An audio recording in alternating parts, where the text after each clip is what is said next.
Girl like you. My name is Edmo Flow, aka Joe's, girl like you. Nobody wanna see us together, yeah. Nobody wanna see us together, but they don't matter, no, yeah. Xol na la xol keneen, gis ni bokku leen, kon jarul may dem seeti keneen, no, no, no. Yaa ma jox say coordonnées, sama life la ordonné, oh. Kon man duma la abandonné, baby. Ku mel ni yow mooy ki baax ci man, ku mel ni man mooy ki baax ci yow. Su guddi xaajee ba sama xel dem ci yow, yoo xam ni I love you, yeah, yeah. Soxna si I love you, yeah.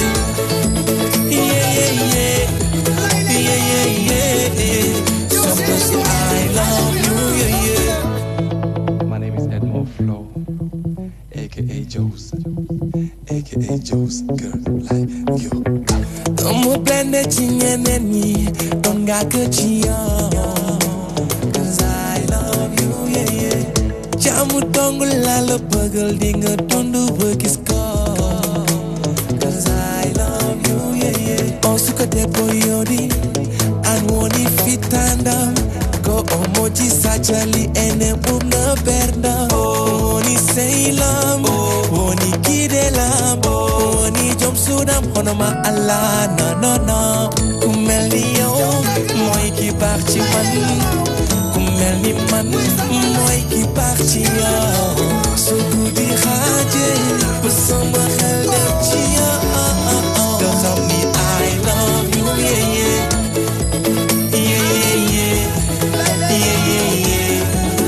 Soxna si I love you, yeah.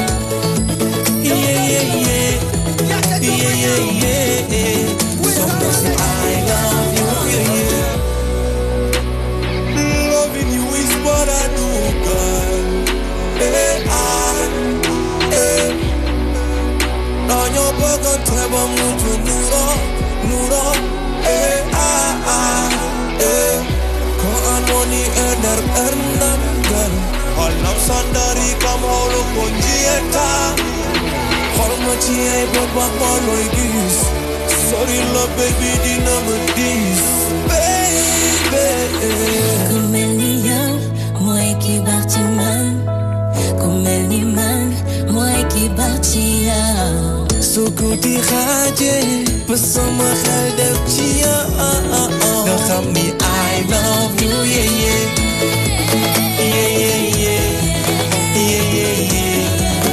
Soxna si I love you, yeah.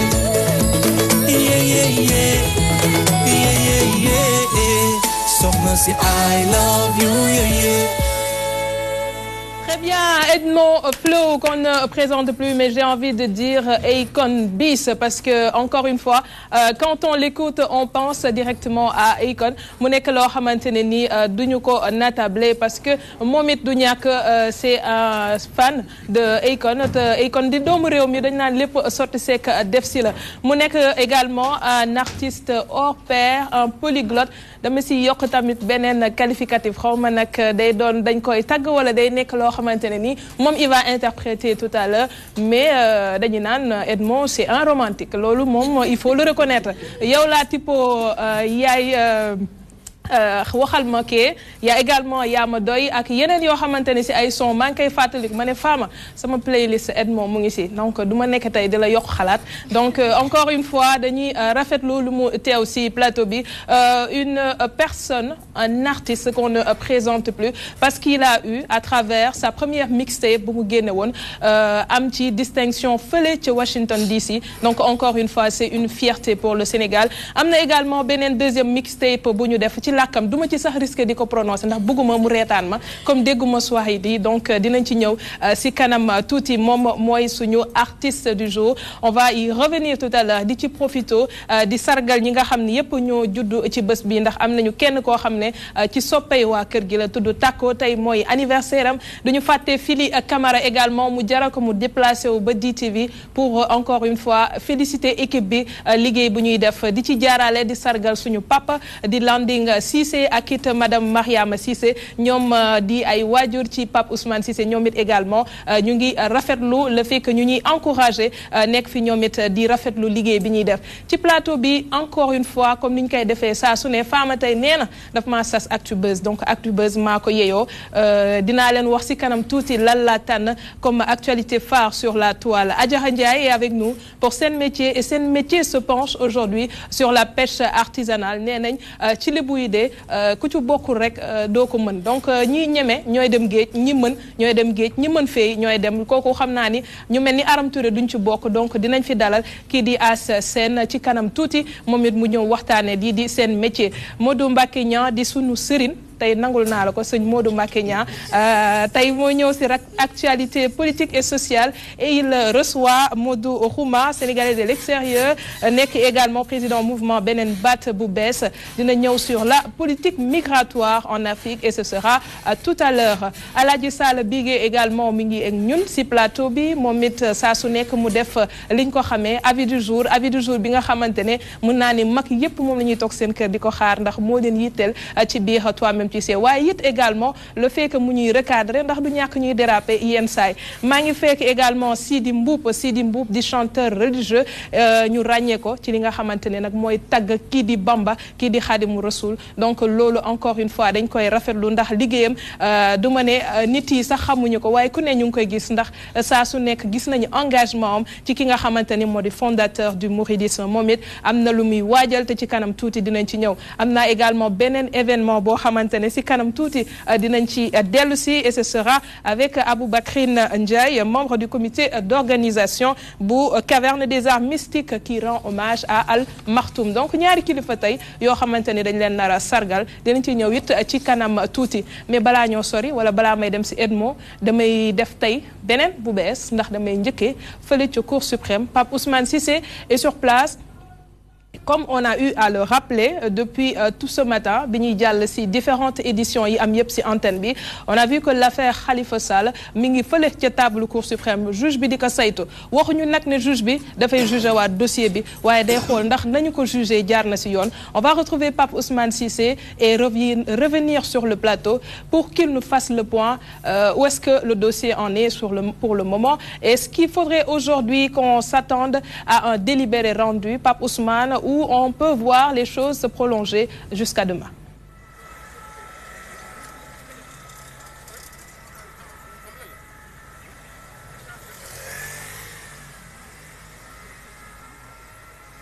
waaw Ndeye Aram Touré waaw ginnaaw bu ma la nuyoo fay la ci nuyu bi ñu nuyu ñu ngi fii comme ni nga ko waxee Cour suprême jëm ci li nga xamante ne mooy àtte Khalifa Ababacar Sall. daanaka nag amul benn information bu fi wàcc gu mu dikkee depuis suba ak léegi lu mooy ni dañoo observé benn pause 20 minutes défense bi lañ joxoon kàddu ngir ñu indi ay observation ci yenn yoo xam ne mu ngi aju ci fond ak forme li nga xamante ne mooy dossier Khalifa Ababacar Sall mu ngi woon ci salle bi di professeur Malick Ndiaye bokk ci ñi nga xamante ni dañuy xeexal Khalifa Ababacar Sall moom it ma nga ca woon ñu taxaw ak moom professeur Malick Ndiaye dafa mel ni yaa ngi woon ci salle bi. oui maa ngi woon ci salle bi. ana lan nga ñu mën a jukkil ci observation yi nga xamante ne défense bi en tout cas ñëw nañ ci li nga xamante ne mooy dossier Khalifa Ababacar Sall. xam nga waxu professeur Malick Ndiaye compliqué wul te li ma gis ni ci biir déglu avocat yi ñuy wax déglu cours bi ñuy wax tey laa gën a gëm ne 1 million de personnes ñoo war a jóg dem génne ji Khalifa Sall ca Rëbës loolu man maa ko wax te tey laa ko gën a gëm lu tax ndaxte avocat yi jàmbaar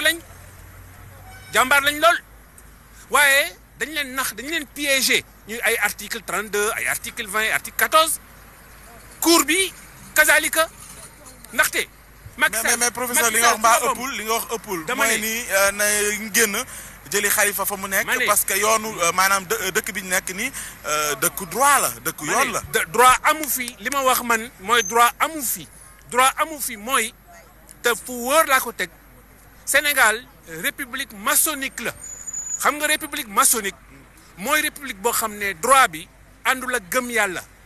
c'est un droit sans foi kon moo tax nga war a xam ne Abdou Mbow lekk nañ ci kees bi Mbaye Ndiaye kazalika Macky Sall ci boppam lekk na ci. est-ce que dépassé wuñu débat boobu tey débat de fond bi mooy tey boobu la débat bi gën a am. kon nañu bàyyi caaxaan parce que CEDEAO bi ñu xoolee affaire bi gis nañu ne Khalifa Sall dañ ko war a bàyyi mu ñibbi léegi. du CEDEAO waxu loolu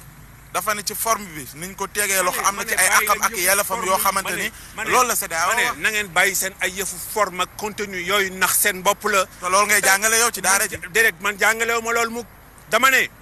fii tant que dellu si wuñu ci nit ñëpp yàlla moo leen sàkk Khalifa Sall ay droit am mooy Macky Sall na ñëw mu wax bi ko Khalifa joxe xaalis Abdou Mbow na ñëw mu témoigner kon ñu war a génne Khalifa kaso laa la wax ñooñu nañ ñëw ñoom Amath Dansokho ñoom ñëpp. bu ñu la déggee dafa mel ni yow da nga bëgg wax ne justice amul ci réew mi kon. li ñuy liggéey ci réew mi pour fexe lépp ñu jaar ko ci yoon soo ne dañu war a woo ñi bàyyi ñe mooy ni yow da nga disqualifier un peu justice ak ñi ciy liggéey. wax naa lu raw loolu dama ne Sénégal justice bi fi nekk du ci suñu mbaax la jóge affaire franc-maçon la maanaam ne yàlla amul bu fekkee ne justice bi Sénégal dafa di justice ñu gëm yàlla ku nekk da ngay seet ne ëllëg loo mënti def da nga ko layoo fa man yaxmal misqaala daratin xayran yara fa man yaxmal misqaala daratin charran yara. ban responsabilité ngeen ci am d'autant plus que yéen ci école tubaab yi ngeen génnee ñooñu nga jàpp ne xëy na amuñu gëm-gëm ban responsabilité ngeen ci am. ma ne man waxuma la affaire école tubaab dama ne la constitution bi il faut que ñu defaraat ko buñ ko defaraatoon loolu dafay indi sunu gëm-gëm. gëm yàlla gëm lépp kenn du jàpp Khalifa bu fekkee ne ñi nga xam ne ñoo ko fa dugal ñoom ñoo doon bokk ci ñi doon lekk xaalis bi waaye yemul foofu Karim Wade Khalifa c'est la même chose nañ dem jëli aéroport Karim Wade ku bëgg a jàpp Karim Wade dugal Khalifa ci kaso dafa tekki comme ni ko ñoom gars yi mel ne que xale yi di wax yow bëggoo élection kon nañu bàyyi caaxaan ñu dem mobiliser peuple bi kon peuple bi na bàyyi ñu di ko nax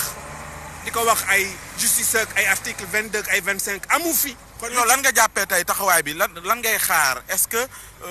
ci li ñu koy àtte tey fii guddi xëy na dinañ xam lu ñu leer lan nga ciy xaar yow kon lu indi sa lan moo tax nga teew ci. man li tax ma teew mooy ñi nga xam ne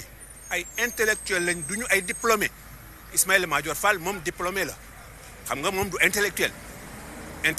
dafa am lu mu gëm ak lu muy def ak lu mu dul def Ismaïla moom c'est un diplômé alors intellectuel yi dañu gëm ne dëkk bi Khalifa nan ko daal di bàyyi te caaxaan du ko bàyyi de il faut que nit ñi mobiliser kon citoyens yi ñoom ñoo war a mobiliser tant que citoyens yi mobiliser wuñ Karim Wade ak Khalifa ak ñeneen ak ñu jël seen suuf yi am déet ak ñu jël seen kër yi waa Caaroy boo demee tey jii waa Bargny waa kenn dundatul kon loolu mooy problème. leer na mu ngoog waaw ñu ngi lay remercier merci beaucoup. kon nag waaw nan gëm yàlla defaraat réew mi. dëgg la defaraat constitution bi. am na yaakaar nañ leen ci yéen en tant que professeur ndax yéen ay borom xam-xam ci réew mi kon nag Aram mu ngi nii. ñu ngi fii waa ay taalibe leen waa d'accord ay taalibe leen leer na. ñu ngi fii Cour suprême comme ni ma ko waxee ba léegi dara filtré gul en tout cas ci lu jëm ci procès bi ñu ngi ci lépp lu aju ci wàllu procédure bi ci ay forme avocat défense bi en tout cas ñiy layal Khalifa Ababacar Sall ñoom la ñu joxagum kàddu dem ci subaak léegi ñu ngi xaar nag fii ak xëy na guddi gi ñuy xam ana lan moo ciy tukkee mais li wérte wër booy bu ñu sukkandikoo ci kàddu professeur moom dafa wax ni li yëpp ay forme ak fond ak article 32 yu mel noonu caaxaan la dafa woo askan wi pour ñu génn jëli Khalifa fi mu nekk jàpp ne loolu mooy dëgg kon nag Aram information daal amagu fi taskatu xibaar yi ñu ngi fii nag dañ ko cadré maanaam foo wër rek yaa ngi gis ay gendarme ak ay policiers militants également ñu ngi fii bëri woon nañ nag mais ñu bëri nag dañoo ñibbi xëy na nag fii ak ci kanam xëy na dinañ ñëwaat donc loolu daal moo fi nekk comme décor di xaaragum lenn lu ñu mën a am comme xibaar Aram ñu bàyyi la nga wéyal ak say gan ci toi-même tu sais. jëf Pape Ousmane Cissé teewul ñu fële nga xamante ni moo di Cour suprême ci mbirum caisse d'avance bi nga xamante ne moom la ñuy wax ca mairie Dakar te cour d'appel bu Dakar jugé woon ko ba noppi tey nag ay avocat Khalifa Sall am yaakaar ak it ñay àndandoom ne juge ba dana dellusiwaat ca arrêt bi nga xamante ne CEDEAO rendroon na ko jëmee ko ci procès boobu noonu du ñàkk dinañ am lu si gën a leer ci xibaar yi di ñëw wala ci kanam tuuti bu fa fekkee Pape Ousmane te mu amaat leneen lu yees. Edmond, acteur culturel, artiste, mais également vous êtes un citoyen. Le commentaire que vous avez par rapport à l'affaire Khalifa Sall? Bon, déjà, et voilà, moi je me dis juste que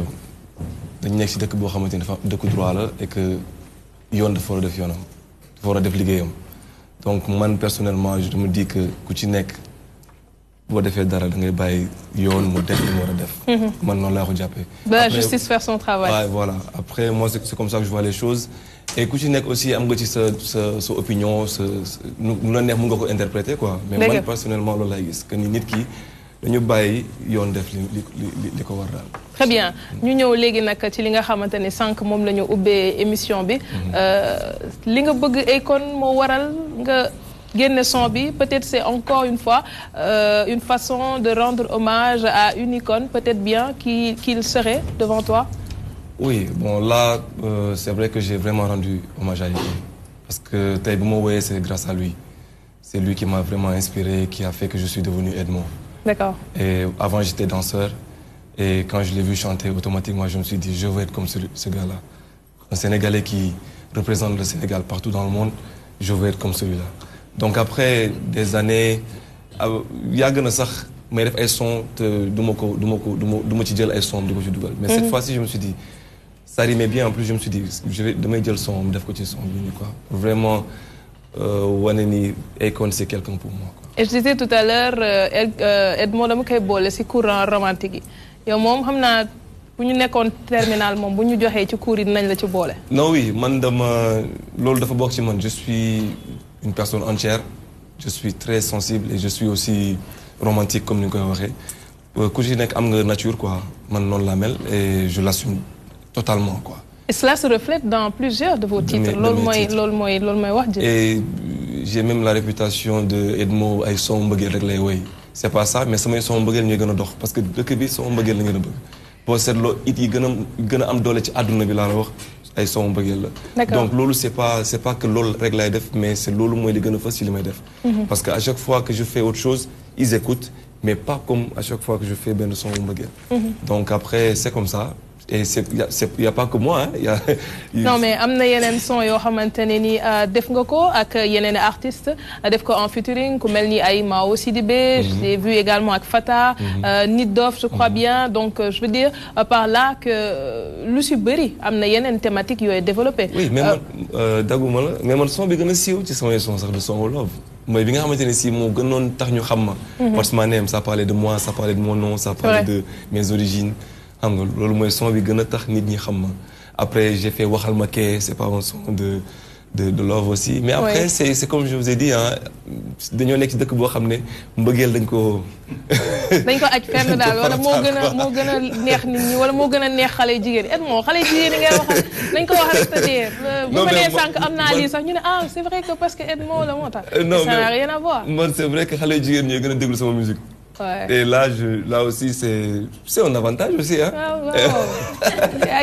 ñoo fi ëpp ñoo gën a bëri beneen bi mooy dama koy remarquer da nga bëgg a cover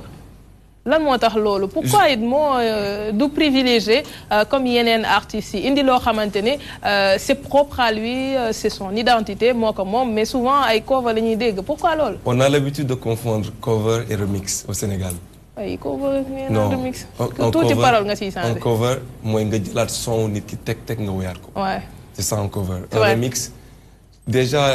le son là que j'ai fait le dernier Maroon 5 ce qu'il a fait il n'a pas fait du mbalax. Moi j'ai fait du mbalax.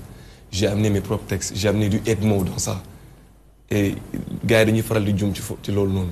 def remix dafa métti surtout ci son boo xamante ni si dafa egg yenn niveau yi pour nga def benn son remix ko ba mu neex nit ñi c'est trop difficile. Et aussi je me dis qu'au Sénégal on doit arrêter de débattre ci li nga xamante ni si mooy non kii dafay remix son jàmbur parce que ñun ñoo ko dese loolu noonu et dañu war a dépasser niveau boobu noonu. C'est vrai. Parce que tey benn Wally Seck wala benn Dip wala ku mu mënti doon mu woy benn son man ma fil ko remix ko loolu du dara parce que aux États-Unis ils font ça ñoom ñoo ñu raw ci musique Nigéria bi à côté ils font ça nous on peut faire ça aussi. C'est lu partage là en fait la musique c'est un partage. Mais ñun ñoo koy jël di ko yóbbu ci yeneen niveau di grawal affaire bi di ko diaboliser mais c'est rien moi je trouve que sax loolu noonu c'est quelque chose nga gis benn son bu neex nga remix ko soxoroo. C'est vrai qu'il y a une recherche derrière ndax boo ko deful doo mën a mixer li nga bëgg a def. ak son bu keneen per ça la est-ce que day déglu Edmo. si naa koy déglu naa ciy dal léeg-léeg. li mu fi joxe sànq am na mbalax si biir dafa mel dégg naa ci ay xam nga gaam dafa neex maanaam da ngay bu fekkee da nga dégg. boo déggee ni mu woy da nga ci gis sa bopp parce que am na mbalax et puis rythme bi neex na ba pare dal na quoi c'est positif daal mais li may wax toujours rek mbëggeel moom wax na dëgg parce que mbëggeel moom nee naa bu doon jëmm ji wàcc am na kër yoo xam fu duggee dinañ ko taral de am na kër yoo xam fu duggee dinañ ko dóor ba damm ko parce que mbëggeel tax ni def lu ne mais mbëggeel dafa bari façon ni ngay bëggee sa yaay bokkule ni ngay bëggee sa papa ni ngay bëggee sa papa bokkule ni ngay bëggee sa doom ni ngay bëggee sa doom bokkule ni ngay bëggee sa soxna mais bu ñu nee mbëggeel rek automatiquement pourquoi nit ñi di jëm ci jigéen te góor ak jigéen c'est ça le problème. da nga bëgg sa yaay da nga bëgg sa papa. moo tax bi la waxee sànq bëggee bi ne ko rek man sama yaay laa bëgg rek bu jeex. non man moom sama yaay mooy sama xarit moom laa. voilà bon vraiment macha allah baat bi mi ngi fii aussi tamit li nga wax am na solo. sargal nit gis nga Aram nit def lu baax. wala nit way lu neex nga sentir ko jël ko way ko ni mu ko woy yokk ci sa yëf ci kaw nag kooku aussi nga déggoo ci ak moom. parce que am na artistes yoo xam boo leen ko defee mën nañ la porter plainte. mais est-ce que bii déggoo li nga wax ni am na solo. voilà est-ce que déggoo na bii ak ay kon. non voilà. non en fait fi may waxee ci loolu noonu. mooy le terme remix boo ko tegee rek c'est déjà quelque chose. et en plus moi ce que j'ai fait c'est que j'ai amené du Edmo dedans. ci côté droit musical yu demee noonu même bu fekkee par exemple. dañoo dugal vidéo bi YouTube bu fekkee ay kon dafa protéger ay paroles am. moom day am ay droit ci loolu noonu su may am xaalis day am xaalis moom tamit. D'accord. donc foofu noonu la ñuy jubóowee rek quoi kenn soxlawul. win-win quoi ku nekk am. soxlawul ngay woo Akon naan ko est-ce que mën naa woyaat non lépp mu ngi ci biir c'est numérisé au fait bu duggee rek moom tamit day récupérer li muy récupérer. voilà je pense que si période magal bi également gis nañu Ahmada bu sëñ Modou Kara. génnee son ak ki nga xamante ni moo di Jaman. et je crois que nee na bi son bi génnee am na écho bu favorable de la part de Youssou Ndour ndax son am la ñu jëlaat remix ko comme li nga wax. donc encore une fois nekk na loo xamante ne nii su amul travail bi war derrière pour nga yegg ci levelu kooku nga xamante ni reprendre nga son du yomb. waaw ndax ñoom dañuy teg barre bi très haute donc dañuy ñëwaat ci kanam tuuti ci Edmo dinañ ñëwaat mais dañuy avancer ndax am na yeneen yoo xam ni ñu ngi xaar ci biir émission bi actualité de l'internet et c'est tout de suite on appelle cela ActuBuzz.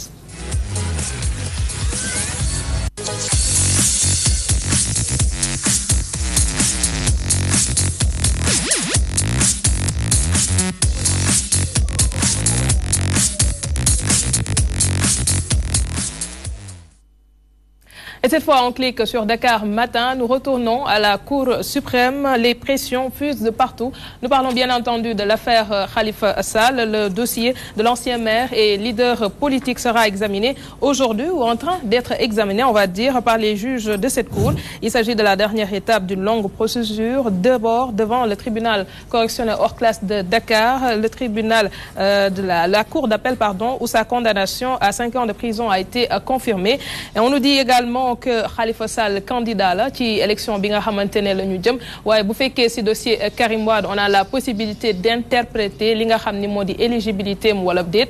ci dossier Khalifa Sall moom amuñu ko ndax code électoral leeral nañ ko ci liñ koy tuumaal bu leeree wala condamnation bi bu définitive amatul sañ-sañ ne bokk na ci élection yi te peut-être bien conseil constitutionnel mën na ko utiliser comme un fait pour dire que sa candidature n'est pas validée. Nous également leneen loo xam ni maa ngi ko doon wax sànq ci début émission bi moo di cour bi dafay xool juste la forme duggul ci fond wu dossier bi woowuñu témoin woowuñu kenn dañuy xool rek ndax avocat bi ak cour bi naka ñi ci yëngu daal yépp ndax nañu doxalee teg nañ ko ci yoon wala déet muy di xibaar bu ñu mën a jëlee ci Dakar Matin. Serigne Modou Mbacké Niang Khalifa Sall ci kanamu Cour suprême les pressions fusent de partout derrière amna pouvoir amna peut-être presse bi amna ñeneen ak ñeneen ku ci nekk ak jàngat bi nga ciy def et derrière on peut voir cela comme pression boo xamante ne ni ñu ngi koy teg ci kaw juge yooyu. waaw xam nga Khalifa Sall mbirum dafa am ñaari aspect politique ak juridique sànq maa ngi dégg professeur Malick Ndiaye mi ngi doon aborder bu baax l'aspect politique mais man dama jàpp ni situation bi ñu toll ni tey. bu doonte l'aspect politique mën na gagner combat bi do si fii ndax xam nga ni Khalifa Sall laata ñuy yóbbu mbiram ci kanamu justice coow li bari woon na bi ne IGE mi ngi def audit rapport dem na ci procureur rek le gars yi Khalifa Sall yi jóg commencé xeex ay point de presse ay manifestation ban jàpp ñu sax ku mel ni Bamba Fall kon nga xam ni combat politique bi jàpp naa ne instant bi féete na boor li am solo mooy kay ñu xool justice sénégalaise lan lay def fi mu toll mooy cassation. Cassation mooy li nga ko waxee sàng dañoo àtte daan Khalifa Sall ay avocat ni nu àttee awul ci yoon Cour suprême moo am sañ-sañ xool ni nu àttee baax na am baaxul mu dëggal wala mu weddi buñ ci pare ñu ne am na lu ñu duppee rabat d'arrêt kon am na beneen roq bu leen dese. forum du justiciable mi ngi ko doon wax. bañ naan ndax yéexu koo def. voilà mais loolu aussi rabat d'arrêt xam naa duma yaatal duma xóot ci mbirum droit ndax duma juriste mais xam naa ni ndax dana am impact dëgg ci tey décision bi nga xamante ne bi Cour suprême da ko nar a jël ci wàll gi yaakaar naa problème bi loolu la ce matin dégg naa tam avocat yi Khalifa Sall ñu ngi wax naan ñoom dañoo jébbaloon Cour suprême 13 yoo xamante ni bi moo nekkoon seen ay pourvoi maanaam fukki mbir ak ñett yu war a atte mais attekaay bi juróom-ñaar la tànn ci wàll gi moo tax mu bëggoon tey ñu am benn spécialiste xam naa ko Ousmane Sy mi may dégg foofu nekk foofu benn juriste boo xam ne dañu tëjal loolu xool 13 pourvoi à cassation yi gars yi déposé woon ñu tànn ci 7 kese loolu ndax day tax atte mën na am wala atte mënta am gis naa ba léegi ñi ngi atte fi nga xam ne depuis ce matin mais ndax loolu mën na xajamal atte ou pas loolu laa bëggoon ñu mën ko toj ñu xool justice ana fu mu toll ci mbir mi mais gis naa ni gars yi moom des fois ñu ngi toj ci mbirum politique te politique yi féete na boor jërëjëf Modou Xuma ngi également ak ñun ci plateau bi ana ban jàngat nga def ci li nga xamante ni moo di mbirum Khalifa Sall. waaw asalaamaaleykum ginnaaw bu ma leen nuyoo sant leen yéen ñi nga xam ne yéenay waa DTV yéen ñëpp maa ngi leen di nuyu di leen sant di ko jaarale ci Modou Mbacké Niang mi nga xam ne moom la invitation jaar ci yéen ba ñëw ci man mbirum Khalifa Sall man li ma ci wax yaakaar naa ne du bari ndax réew mu ne ci àdduna bi dafa am yoon am réew nag bu ñu bëggee mu dox képp ku jàdd yoon day koy teg ci yoon bu ñu gisee koo xam ne jàdd yoon tey man ko jàppale ñu jàppale ko waaye yoon daal ku ci jàdd man li ma gëm te moom laa dund ci Europe gi ma nekkit mooy ñu teg la ci yoon ndax réew mi ñëpp ko bokk kenn képp moomu ko bu fekkee ku jël alal réew mi ñu bàyyi la ndax ay intervention wala peuple bi ñoom la neexul loolu day waral am réew du mën a jëm kanam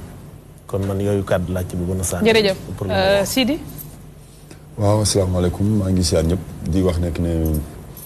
ñu ngi ñaanal sëñ Mountakha yàgg fi tax la tey nii inauguré Ila Touba gi. dèjà ñu ngi leen di nekkal fii Khalifa Sall ñu ngi koy ñaanal yàlla may ko kattan ak muñ te li nga xam ne dal na ci moom ñu ñaanal ko suñu borom defal ko mu génn ci léegi nag li jëm ci wàllum justice dafa xaw a sew ku ne am na ci wàllum justice boo xam ne dafa la war a protéger citoyen ni ñun ñëpp comme ni ñu ko waxee mais jàpp naa ne nañu xam ne ëllëg dinañ la tëral teg la ci jaagu ku si bàmmeel jébbal suñu borom te li ngi fi defoon yëpp des nag boo demee fekk ko fa donc ragal yàlla taqwa dañ koy bàyyi xel ci ku nekk ci nguur ak nga nekk ci lu dul nguur ndax suba dafay ñëw donc man je pense que ne c'est un peu flou par rapport ak ñun ñi nga xam ne ñooy opinion bi interprétation bu ñu amul ñun si wàllu ñi xam dëgg wax dëgg yàlla ñu leen di ñaanaat maa ngi leen koy ñaanaat ngir jëmmi Cheikhul Khadim nañu dimbali jaam yi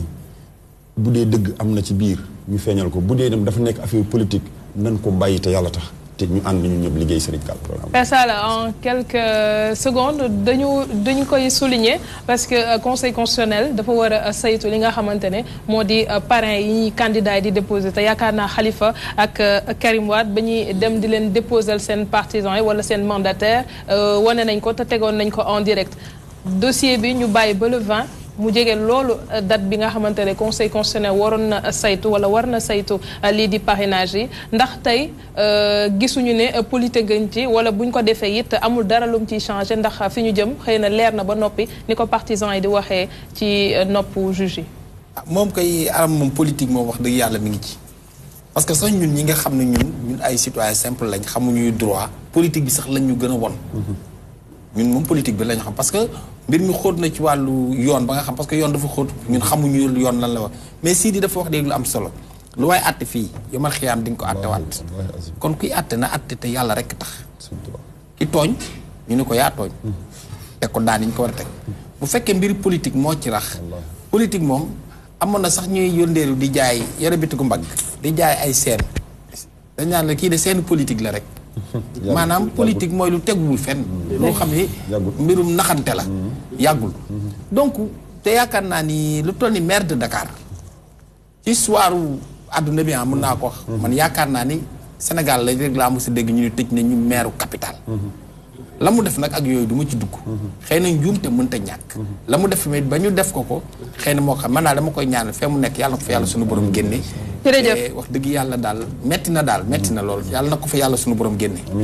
jërëjëf Père Sall Bigué noonu la ñuy jaaree def actualité politique et sociale léegi-léegi ak Serigne Modou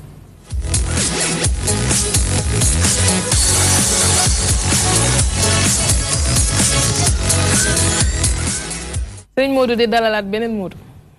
waaw bu santul Mbacke ñaaw mais Modou boo xamante ne ni kii de ñoo bokk turandoo. waaw yéen a bokk turandoo. lu yéeme. waaw baax ngeen nuroo couleur tamit. xaw ma nag si ay xol yi gisee wala da nga wootante ne ko maa yow dañu def kii waaw yéen a ngi mel ni hôtesse ci rafetal hôtesse damay bañ ko mais xam nga sama sëriñ moo tax mënu maa sori. dañuy waxtaanee li nga xamante ni moo di immigration clandestine. quelle politique migratoire pour l'Afrique loolu ngeen nar a waxtaanee. incha allah xam nga barki dem mu nekkoon journée internationale des migrants Modou Xuma mi maa ngi wax sax ni moom daanaka ko yàgg a génn Sénégal la. ndax mi ngi Italie depuis lu ëpp 30 ans mi ngi nii kon bu dee waxtaanee mbirum migration moom immigré la faf ba pare expérience mi ngi si mu jiite asay beneen mouvement bu ñuy wax mouvement benn baat bu bees sëñ Modou bëccëg bi màggal barki démb ndax lu ñu yàgg a màggal la ku ne xam na ko mais ndax loolu rek doy na ngir trouver ay solution ci situation bi nga xam te ne bii boo xuma Sénégal rek mais Afrique yëpp ñoo ko dund ñooy gis ni ay doomu aadama jóge nañ seen réew wutali Europe ñi aw ci désert bi ñi aw ci géej gi ñu bari naan barsaq fa fi yegg barsaq ñu baal ma ci baat bi mais métti na lool ndax jàpp nga ni toog rek wax daje màggal journée bi jàll mooy tax ba ñu mën a trouver solution. déedéet Serigne Modou daje wax rek doyul. ndax boo gisee le 4 décembre 2000 ci la ONU taxawaloon li nga xam ne mooy problème immigration biñ demee ba le 18 décembre caat bu nekk ñoo war ko màggal ci fépp ci réew yi nga xam ne ñoo bokk ci ONU kon buñ demee ba di ko màggal Sénégal tàmbale ci état ak ñi nga xam ne ñoo am doom buy wax Barça wala Barsaq tàmbale ci ñun ñi nga xam ne ay immigré lañ wala ñi nga xam ne mas nañoo seq tananga ak immigré kenn ku ne war naa yëg ne bis ñëw na boo xam ne waykat ya ak ña nga xam ne dañuy tëgg wala dañuy def lu ne war nañu jóg màggal bis boobu ndax bis gënu ko màgg ci bis yi nga xam ne ñu ngi leen di tudde ndax li tax ma wax loolu ci lu bokkut ak mbirum lislaam wala leneen waaye ci àdduna mbirum àdduna képp ku ñu tudde immigré rek mooy ku jóg gàddaay dem bitim réew wuti loo xam ne te réew da ko amut tax nga di ko wuti ngir indi ko saw xeet ba ci yonent bi sallallahu taala alayhi wa sallam ba ci Cheikh Ahmad Bamba gàddaay bi mu gàddaay yoon dem juróom-ñetti at mënoon naa risqué no du dem waaye lam doon defe rek mën nañ ko wooye immigration añ ba mu fa jëlee wala la ko suñ borom fayee loolu moo waral tey nu am jàmm ji ñu am bu fekkente ni toog waxtaan taxul solution am ndax lu ëpp 20 ans ñu ngi koy wax pour yow lan moo war a doon ale kalaj ji garab gi war a faj situation bi ñu toll ndax booy xool lu ëpp 20 000 ci ay doomu Afrique faatu nañu ci géej gi wala ci désert bi wala sax ñu bari réer mër la. Récemment en 2011-2018 rek 85 Sénégalais la Horizon Sans Frontières wax ne ñoo décédé si immigration. loolu sëñ Modou li ko mën a dindi lenn rek la depuis 2009 ba léegi maa ngi ci teg benn projet boo xam ne ca Europe ak fii ci Sénégal loolu rek moo mën a tax Barça wala Barsaq jóge fii. muy lan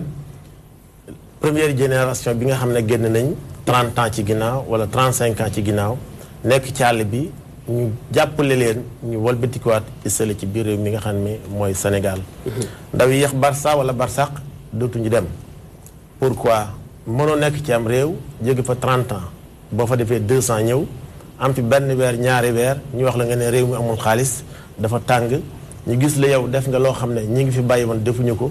mënoo convaincre ñi fi nekk nag ba duñ dem. kon ñiy dem demuñu pour bëgg a dee dañu dem pour bëgg a tekki ji. waaye la demin bi tamit du ñëpp a dem rek pour bëgg a tekki am na ñoo xam bu ñu demee it xam nañ lan mooy tekki waaye ci liñ leen di dégg ci ay sénégalais jaayum dorog la sàcc na tel braqué na lii. loolu tamit mënuñu ko bañ a wax. daañu ci egsi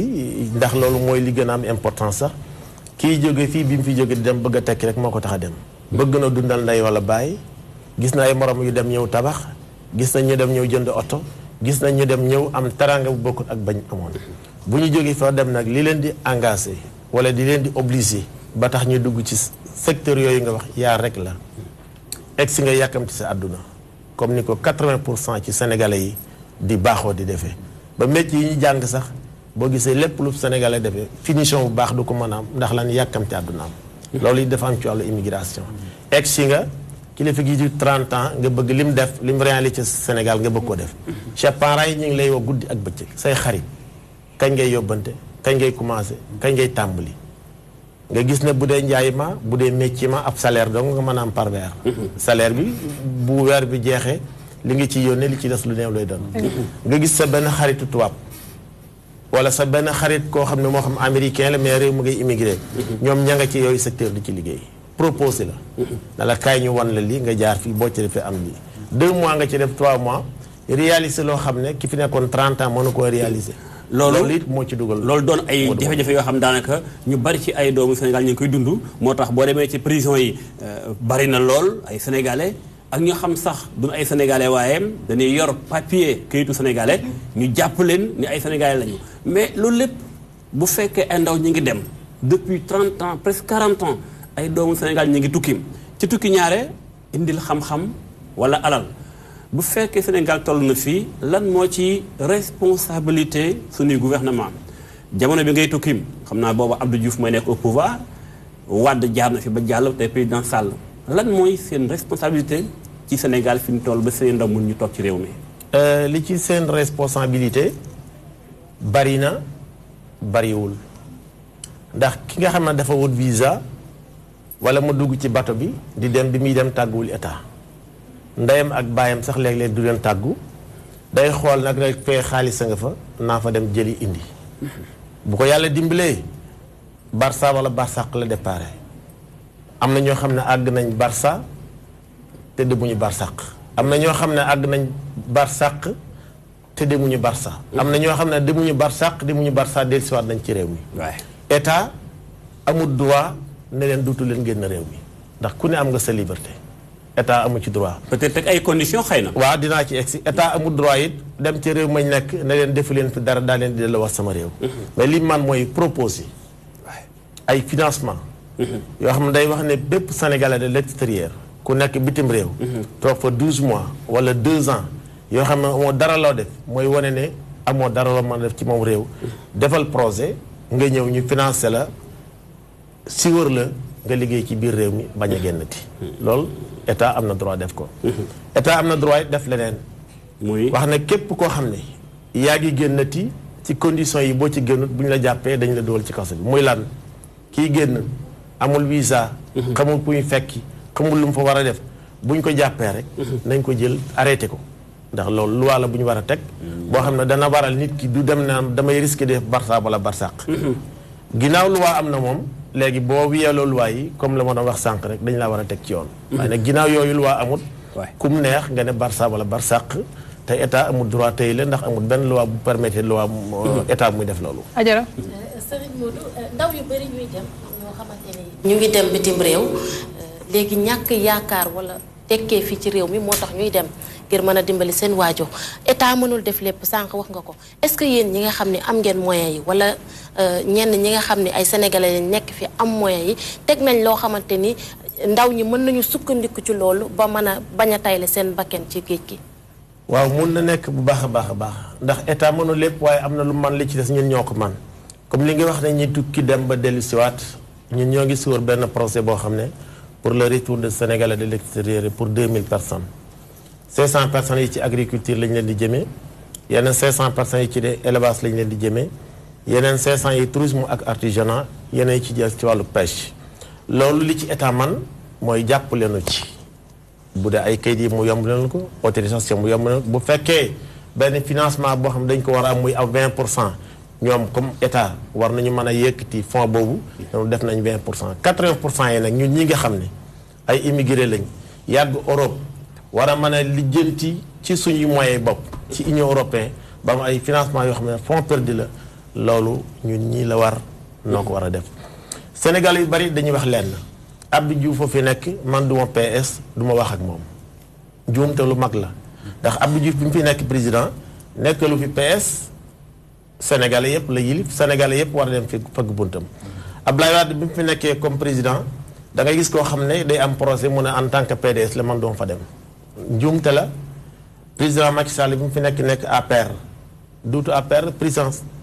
de la République bu Sénégal la yilif Sénégalais yëpp kon ku am sa projet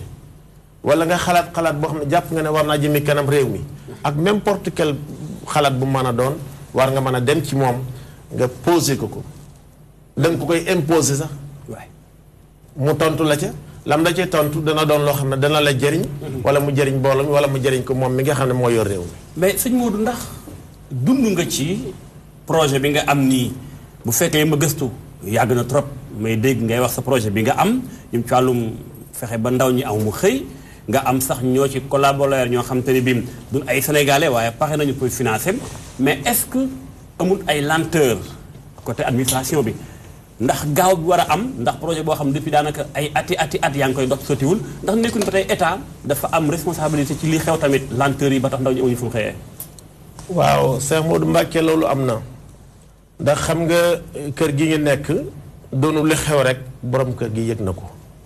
bari na ay xew-xew yu fi am yoo xam ne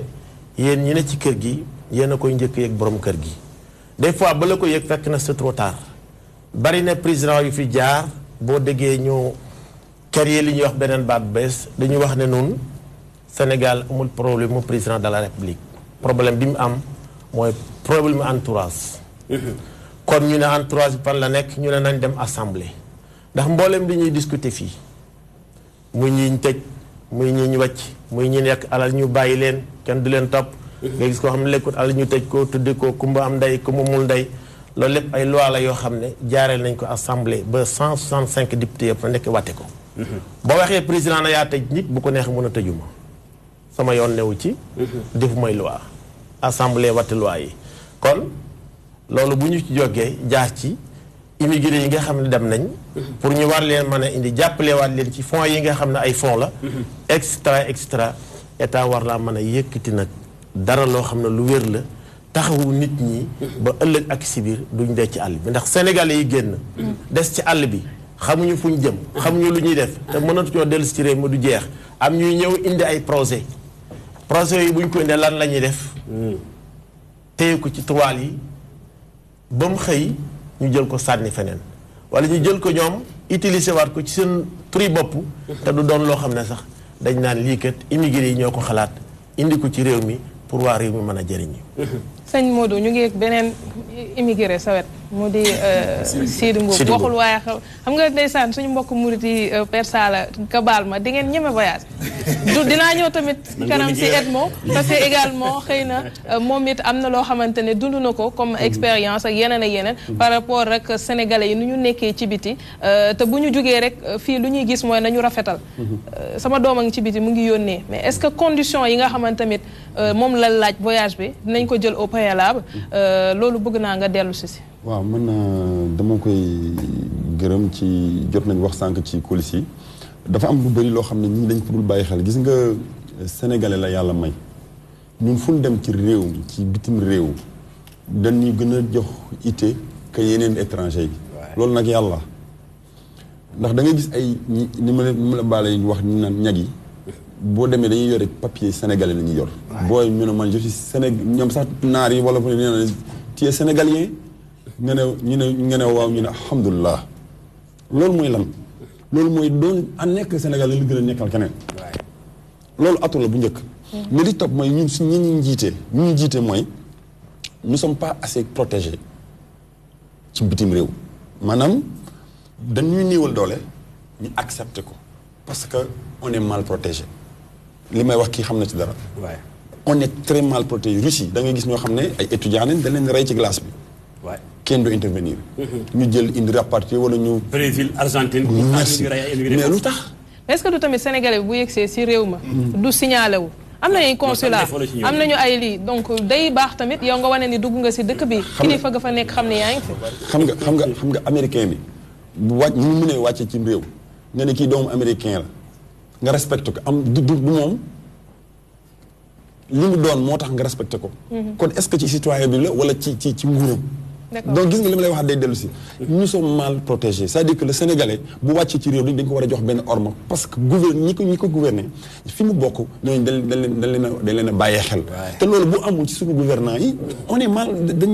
on est servi sur le plateau donc du coup li may ñaanaat mooy gouvernants yi ñu bàyyee xel ñu nekk extérieur ñi nga xam ne dañuy nekk ci biti di daan seddal comme ni ko wax finalement dañuy dem ci li nga wax sànq ci drogue bi ci njaayam leneen wala ñuy jaay seen bopp wala dara parce que amuñu protection Tunis boo fa demee noonu la boo demee Turquie noonu la boo demee Maroc noonu la te pourtant waaw ñun peuple lañ boo xam ne dañu wekk te li ñuy indi si wàllu comme am na solo amul fenn waaye comme man damaa sob léegi yow lan nga doon def ba nga génne mi ngi woon ban pays aussi man dama doon football yaa ngi ban pays nga nekkoon dama doon football dama doon nekkoon koo xam ne ku ñëpp soxla woon ci wàllu sport mais yàlla dafa dogal ban dëkk dem naa Italie Milan dem naa Turquie dem naa Tunis d'accord am nga li ci ëpp solo mooy man dama jàpp ne képp koo xam ne yaa ngi yëngu ci dara la tax a jóg boo ci nekkulee dellu si fa nga jógee ndax bi ma ñëwee Turquie dañu ma da ngay dellu Grèce ma ne man li ma fi ñu indi du moodu sport mu fi indi mais damay dellu mais fii dama fi toog di tumuranke parce que sama réew bàyyi naa fa lal bàyyi naa fa clim bàyyi naa fa lépp mais ñëw fii di tumuranke ngir utum dërëm nekk ak sama wéjur di leen xool di am astuut moo ma gënal ma toog foo xam ne dama fay yaakaar loo xam ne xamoo ndax di nga ñëw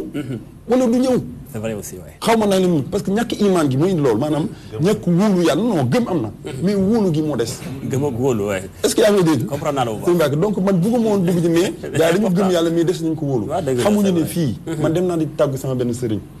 sëñ Bassirou Fall alxuraan ma ne ko Fall man de damaa bëggoon dellu ci réew mi mu ne ma Sidi tey ngaa toog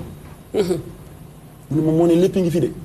waaw lépp ngi ñëwit wallahi mu ne am na benn doomu Cheikh boo xam ne daanaka la mu mës tukk na ay 74 waaye la mu mës a am bi fii la ko amee te yàggoon na ci àll bi wërsëg moom daanaka voilà donc loolu pour wax leen la ñi nekk bitim réew dañu déglu nanu wóolu yàlla gis nga Sénégal pétrole bi ak yi bu ñëwee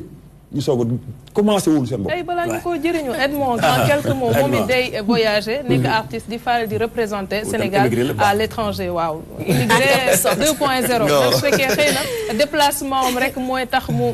génn mais encore une fois regard bi nga xamante ne am nañ ko ci Sénégalais bi bu génnee bitim réew xëy na yow boo demee tu représentes le drapeau national mais y en a d'autres yoo xam ne xëy na boo demee dinañ la approcher par rapport ak un fait ou un autre boo xam ne am na fa ci deru sénégalais te du la neex. dafa wax lu am solo mooy ñàkk protection bi sénégalais yi am mais les sénégalais sont très respectés partout dans le monde man sama papa mu ngi man maa ngi juddoo Zambie sama papa foofu la nekk ba tey ji may wax ak yow donc xam nga rek Haalpulaar yi fu nekk la ñuy nekk ci àdduna bi donc loolu dañ ko dund en fait man dama mës a nekk ci loolu noonu parce que man sama famille loolu lañ xam sama yaay congolaise la donc ce qui fait que dama xam lan mooy nit bu dëkk feneen surtout te loolu noonu dafa nekk loo xam ne dafa compliqué trop donc man damay faral di voyager quand je voyage c'est pour des concerts c'est vrai mais après il y a des gens qui sont là qui nous approchent bu ñuy wax ak yow da ngay sentir que ni fi ñu nekk nii ça va quoi mais am na lu leen manqué loo xamante ni si jógewul ci seen ci état bi nekk Sénégal protection bi voilà te loolu noonu loolu dafa am solo trop te dama koy faral di constater lu bëri quoi surtout ci ay voyages yu ñuy am te man dama sax wax ay Europe sori na trop mais ba fii biir Afrique migration biir Afrique gën a métti mais fii moo gën a métti fii dafa graaw dafa métti ba ci man sax des fois dama koy dund su ma demee ci yenn dëkk yi nga xamante ni si dañ ñu jege mais dafa métti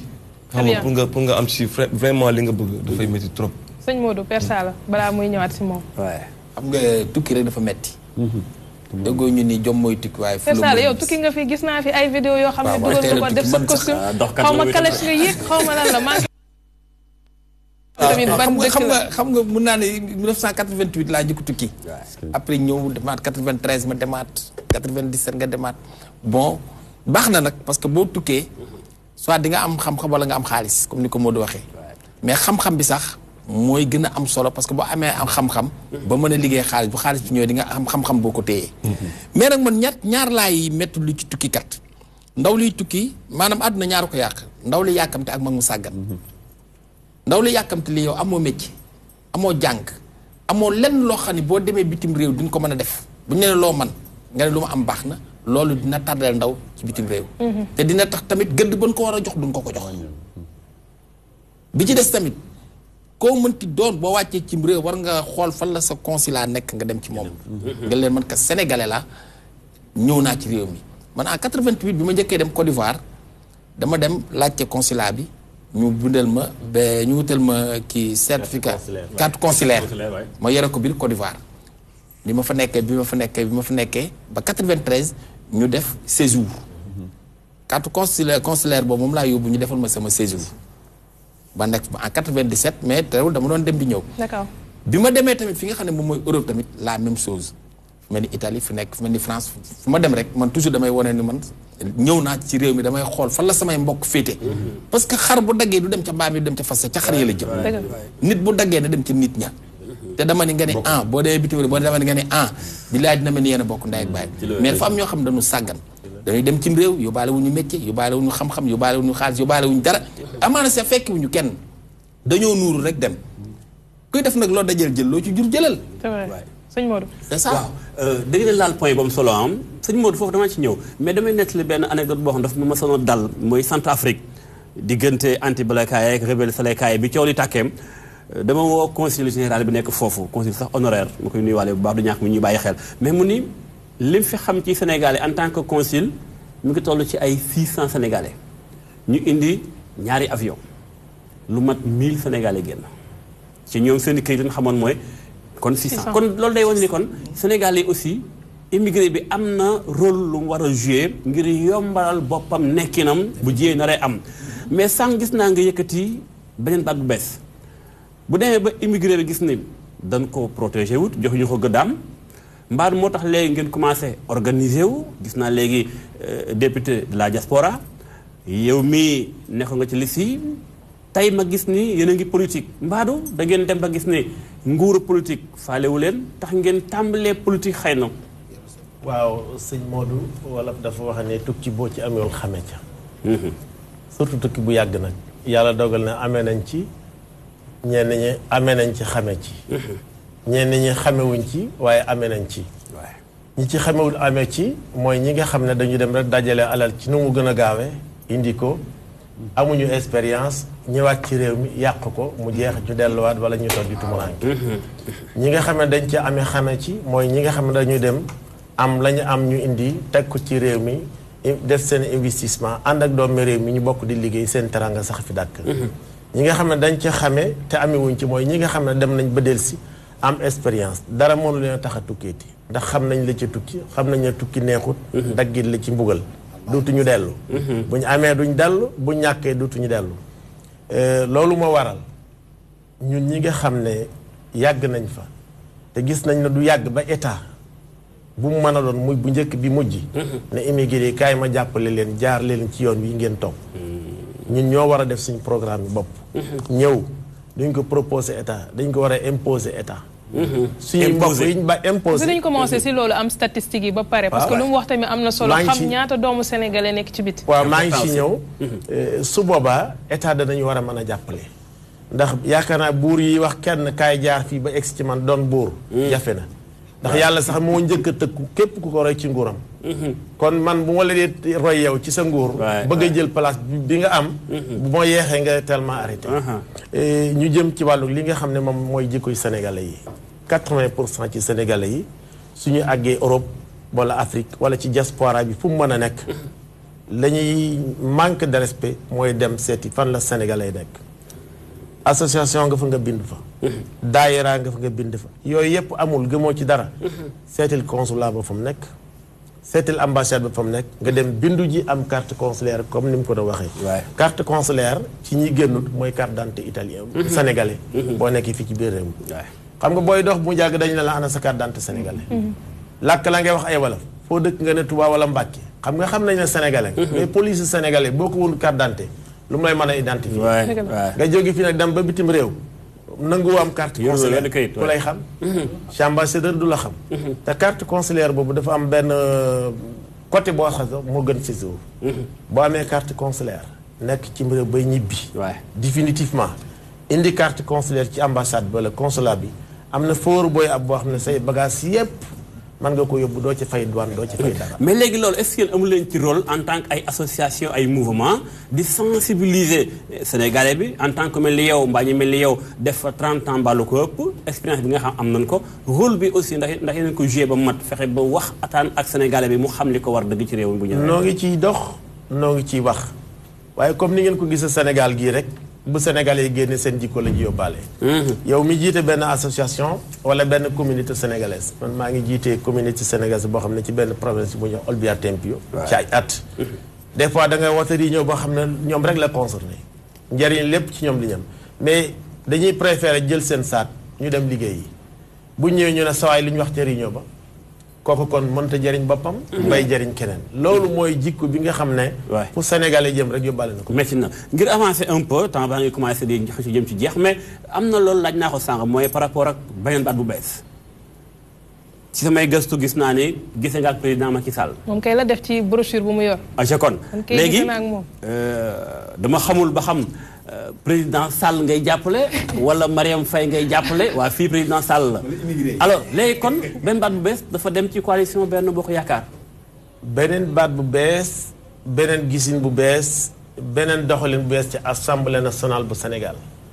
beneen baat bu bees du mas a dem ci benn parti. ñun duñ waa PS duñ PDS duñ APR. dañuy jàppale président Macky Sall pour lan dañu am ay idées yoo xam ne. ci côté yu bari ñoo ko bokkule.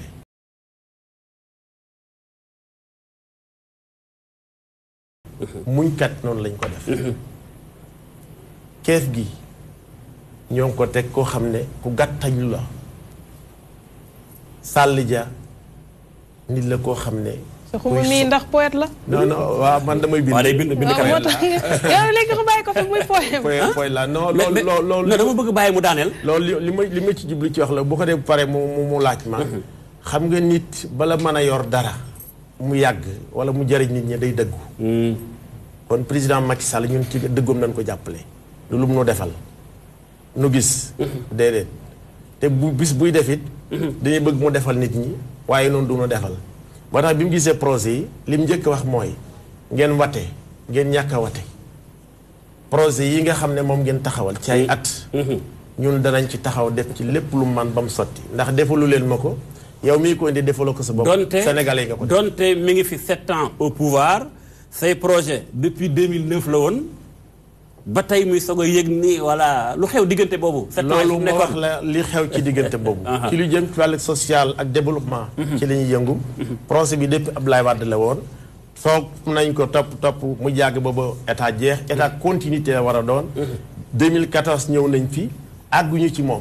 àgg nañ ci ay quelques personnes yoo xam ne en 3 ans lan. comme li ñu leen di wax rek ni ngeen ko xamee yéen Sénégalais yi nekk fi booy excès indi sa projet am na nu muy demee ministre ba nga ko njëkk a jox fa la koy teg. d'accord léegi nag dem nañ ba agsi ci moom jël na engagement. téléphoné ministre yi nga xam ne ñoo concerné ñoo war a jàpp ci projet bi ku ne mu jox na la ndigal.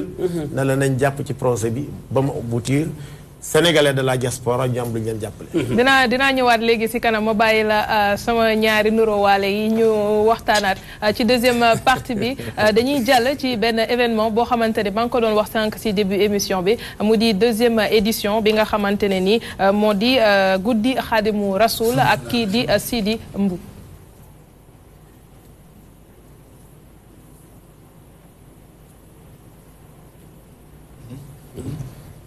jërëjëf deuxième édition boobule ñu ngi fii ak ki nga xamante ne ni moo di Sidi Mboup sànq maa ngi naan chanteur religieux nekk koo xamante ni ràññee nañ ko ci lépp loo xamante ne dañ koy def jëmee ko ci fondateur du mouridisme man ci li may fàttali ko rek lu yàggul dara mooy Bamba Day bi nga xamante ne dañ koy faral di def dañ la ciy gis am nga si taxawaay am na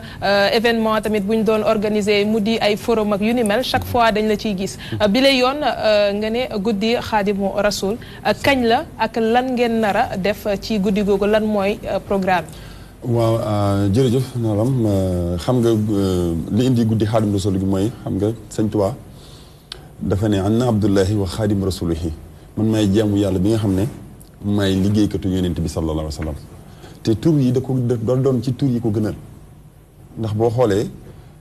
être le serviteur du prophète sallallahu alayhi wa sallam dafa nekk loo xam ne lu tumuranke la te moom Sëñ Tuubaa yàlla Sëñ Tuubaa dafa ne suñu borom yàlla yenn saa sal moo jàpp ci loxoom raama rasulillahi min ilahi kaw ni xadimahu abdullahi nee na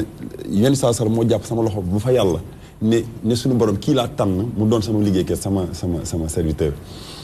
bëri na serviteur waaye kii moo ci maanaam mooy ci capitaine bi bokk Sëñ Tuubaa jël loolu di ko liggéey ba am loolu ñun buñ nekkee ay discipline am nekk ay taalibeem nekkoon ñi ñoo xam dañ nekkoon di sport bi de football comme ni nga ko xamee sëriñ bi jàpp ñi indi ci lii nga xam ne moom moo ko gënal ci léppam mooy ay mbindum loo xam boo xam ne nee nañu mooy mbégte Rasulullah saasam te yenn saa sam lu mu bëgg rek yàlla bëgg na ko waaw lu mu bëgg rek yàlla bëgg na ko mu ne nag naa ko liggéeyal ba am li mu am rek ñun it dañ toll fenn foo xam ne sëriñ bi li mu ñu defal dañ ko koy delloo grâce bi maanaam cant googu mënuñu def dara lu dul delloo grâce Cheikhul Khadim moo tax lañ doon def ci nga xam ne at bi mooy def ay ndogu Baay Faal ci at mi yëpp dañuy def ay action sociale jël li nga xam ne aussi lu tax ma wax loolu mooy tur bi Bamba Days Cheikh Ahmadou Bamba la en anglais journée Cheikh Ahmadou Bamba foo dem mu nuy wax ani Xaadimu Rasuul gi di mu ne moom la moo ko gënal ma jël loolu nag dëxëñ ko ci li nga xam ne mooy événement bi jël ko def ko daaw première édition muy Sorano ren muy deuxième édition bi muy samedi bii ñu jëm le 22 décembre ñu nar ci def benn li ñu naan événement bu yéeme ci xaside yi jàng ko si kër waxtaan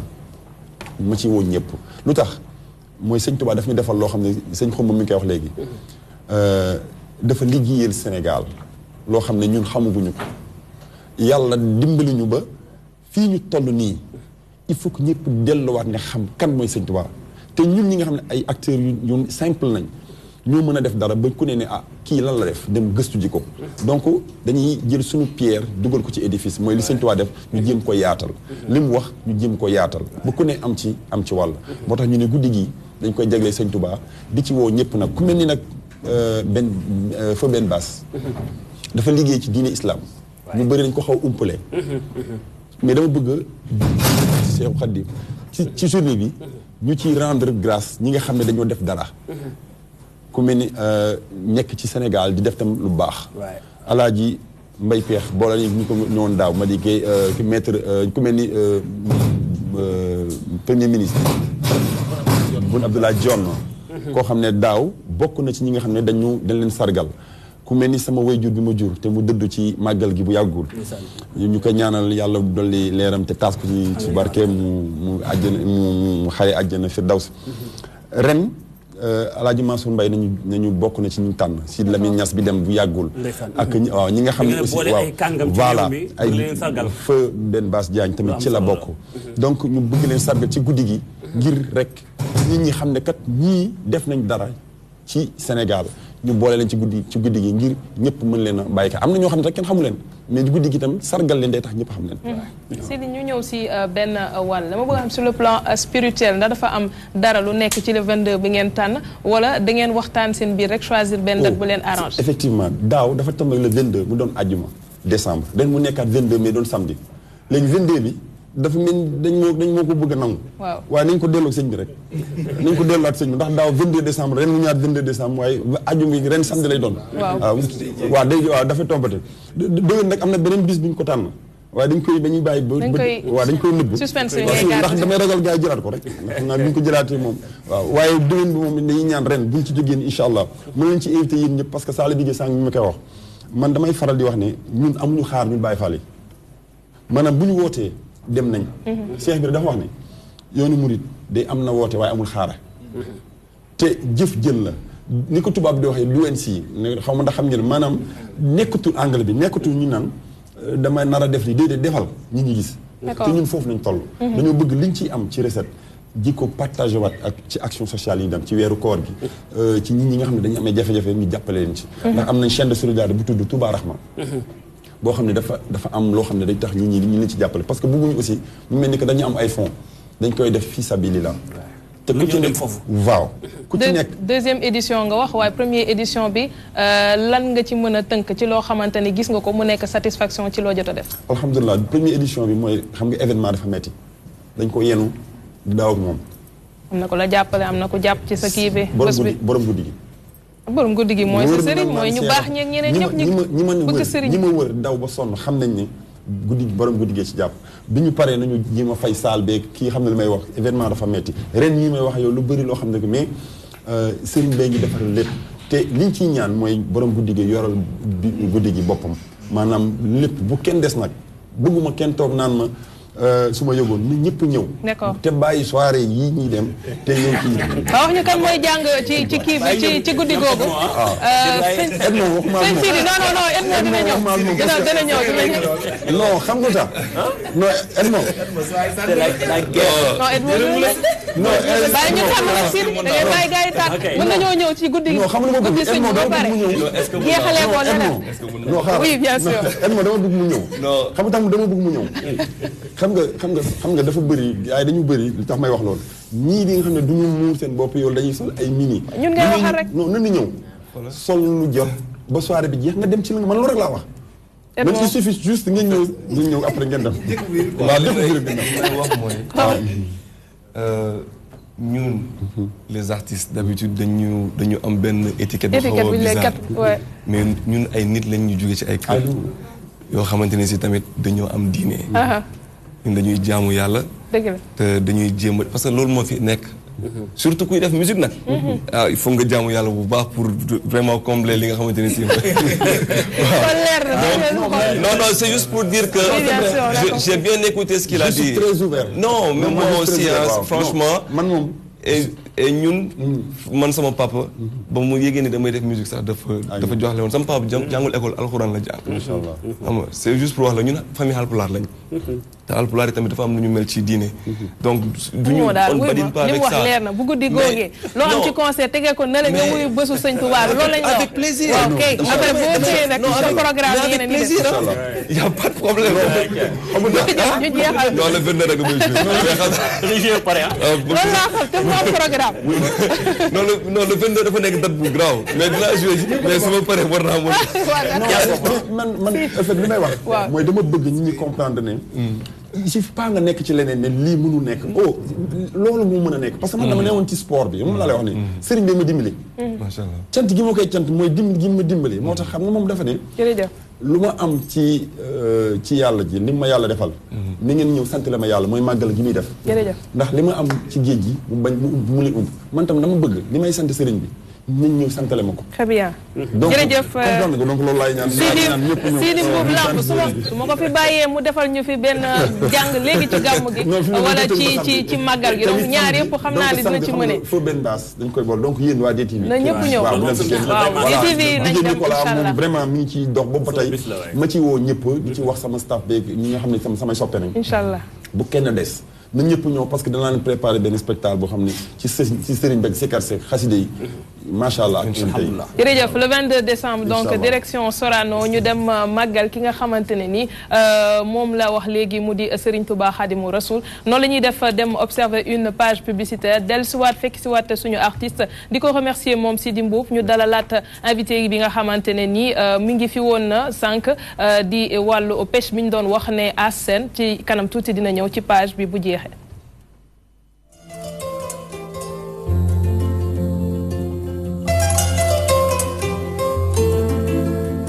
asalaamaaleykum. waaleykum salaam wa rahmatulah. borom dëkk bi lañ doon laaj. maa ngi nii mbaa jàmm. jàmm rek papa ñun ay ndaw Senelec lañ. Senelec kon yéen laa digg fan yi yëpp ñu leen di jobe ci rajo yi. ñun nii la Senelec dafa lancé benn campagne bu bees bu mu tuddee jokkoo ak clients yi. waaw jokkoo ak clients yi. moo tax mu yónni ay ndawam. yu mel ni ñun ñii ngir laaj leen seen numéro de téléphone ak seen adresse mail lépp ngir jox leen ay xibaar yu wóor.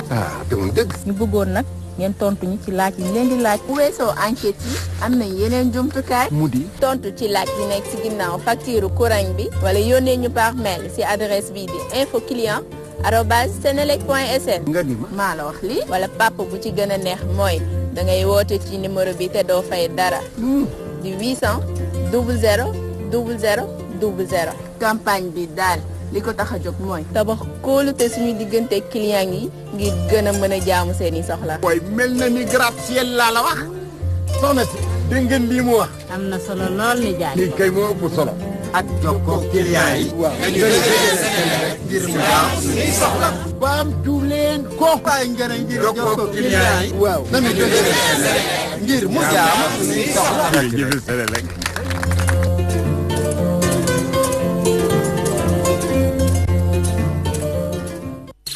Puisé au cœur de la Casamance dans une nature sauvage et parfaitement préservée, filtrée naturellement par plusieurs couches de sable fin qui lui confèrent une minéralisation équilibrée et une douceur exceptionnelle, la Casamançaise est une eau minérale naturelle, légère. J'aime qu'elle soit issue de la nature comme un cadeau. La Casamançaise, naturelle comme j'aime. La Casamançaise existe en 10 litres, 5 litres, 1 litre 5 et 60 centilitres. Toutes les infos sur casamançaise.com.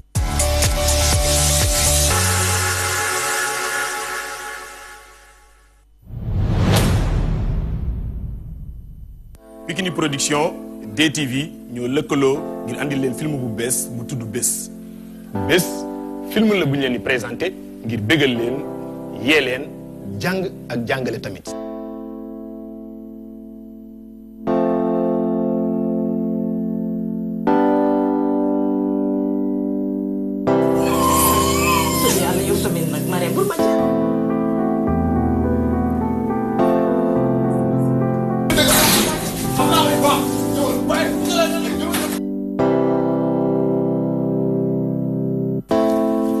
du yow lañ tuddee doom ji. histoire yi ñu leen di nettali yëpp fii la xewee ndax réalité souvent day dépasser fiction alxamis bu ne maanaam jeudi di ngeen am ñaari épisode à partir de 21h na ngeen ko xaar di ngeen gis li ma leen wax.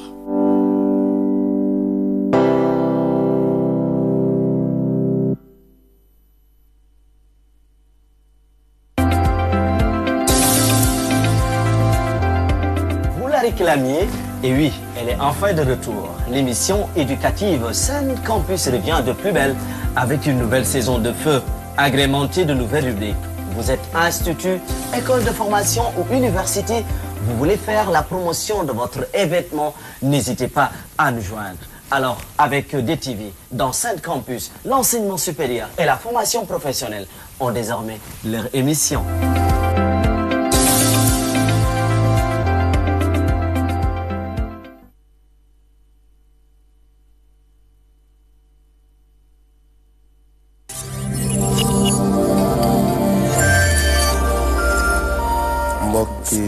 téléspectateur u Dunya TV ñu ngi leen di nuyu foo leen mën a nekk ci àdduna ci seen émission bi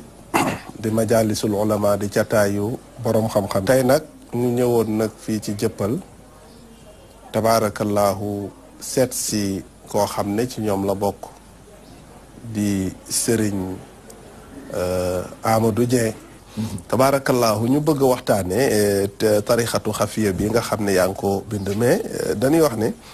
nit bu bindee téere dina am lu ko war a poussé mu def ko kooku boobu mooy suaal bu njëkk bi mooy lan moo la poussé ba nga bind lii. mën naa wax ne téere bi daal mu ngi déparé ci gàmmu bi nga xam ne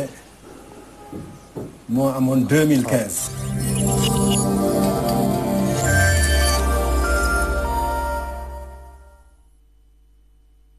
La saison 2018-2019 de la NBA arrive doucement mais sûrement et vous pouvez vivre les soirées chaudes de la NBA sur DTV. Une saison qui sera chaud et très chaud avec d'une part LeBron James du côté des Lakers mais également Stephen Curry du côté de Golden State épaulé par Kobe Bryant. La NBA, le meilleur du basket au monde, reprend sur la DTV. Des commentaires, des analyses, des reportages à suivre bien sûr lors des soirées show de la NBA. La NBA, c'est la magie du basketball mondial sur la magie de la télé. DTV.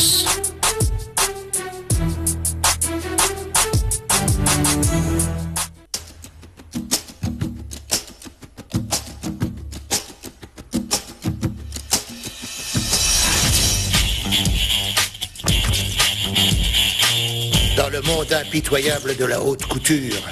Maria Gianni est toujours la meilleure. Va te faire voir. Elle exige la perfection sur son podium. Belle, c'est pour les top modèles, ce qui est loin d'être son cas. Et ce qu'elle fait dans les coulisses est tout sauf joli. Ça devient de plus en plus chaud. Espèce de salaud! Il peut le faire en espagnol et en anglais. Arrêtez de me suivre comme un petit chien. Que faites-vous ici? Oh, vieille truie! Il me fait pas peur, grand-mère. Elle est vraiment bonne à rien. Vous êtes vraiment une belle garce, vous le savez, ça?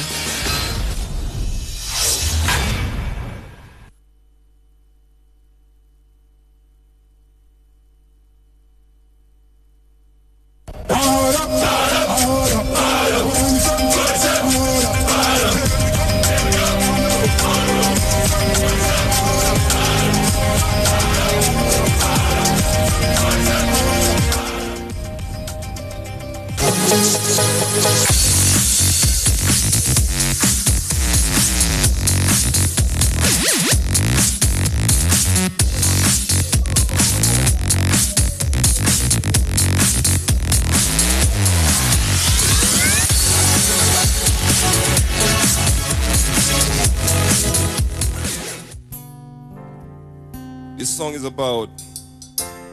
Jigin. Yeah. My name is Edmond Flo, aka Joes. I'm from Senegal, West Africa. Yeah. Okay. Listen. Maman m'a dit de ne pas faire souffrir une femme, que je dois l'aider à devenir une grande dame. Et quand je suis dans des ennuis, y a que son sourire qui m'apaise. Et les problématiques, pourtant dans nos vies, elle pèse. Elle a tout pour m'accompagner, donc je dois pas l'ignorer, Elle est ma soeur, ma mère, ma fille, une vraie amie. Elle a besoin de moi, donc je serai là pour elle. Jigéen dañ koy suturaal, jigéen dañ koy yërëm, jigéen dañ koy wormaal. Toroxal ko du lu normal, jigéen dañ koy muñal. Oh oh oh oh, my woman, my everything. You deserve the best and I'm the one who gon' treat you like a queen. Nit ma tul jigéen moo ci raw du ma la xokkatal ngir jël sa ndaw dina la xelal ndax nga raw àdduna du la soxali la fa ngay naw soxna si kan mooy bi xam sa bopp lu bon nga bañ ko topp àdduna daa gudd tànk te sa ëllëg bul ko sànk yeah. I love woman no woman no cry I love woman ñett yoon ci yaay ngir nga bëgg na ci dem jigéen dañ koy suturaal jigéen dañ koy yërëm jigéen dañ koy wormaal toroxal ko du lu normal du lu normal jigéen dañ koy muñal oh oh oh oh dama ni jigéen dañ koy suturaal jigéen dañ koy yërëm jigéen dañ koy wormaal toroxal ko du lu normal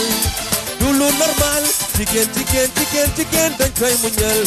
oh oh oh oh yeah.